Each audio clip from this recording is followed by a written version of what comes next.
আসসালামু আলাইকুম। আজকের ভিডিওতে আমি দেখাবো আপনার বিকাশ পিন যদি ব্লক হয়ে যায় বা অ্যাকাউন্টটা ডিঅ্যাক্টিভ হয়ে যায় আপনি কিভাবে অ্যাক্টিভ করবেন আবার। তো চলুন শুরু করি। আমাদের এখানে যেটা করণীয় সেটা হচ্ছে আপনাকে প্রথমেই কাস্টমার কেয়ার নাম্বারটা জানতে হবে।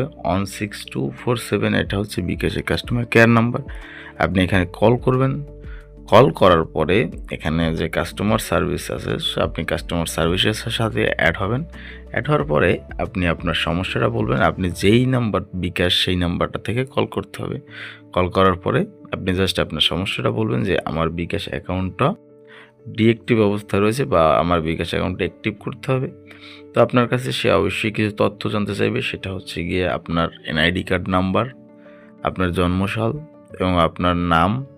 তো আপনি আপনার এনআইডি কার্ডের নাম্বারটা দিবেন তার কাছে, আপনার জন্মসাল বলবেন এবং আপনার বিকাশে কয় টাকা ছিল লাস্ট সেইটা সে জানতে চাবে। আপনি যে কোনো একটা দোকান থেকে 50টা টাকা বিকাশে রিচার্জ করতে পারেন।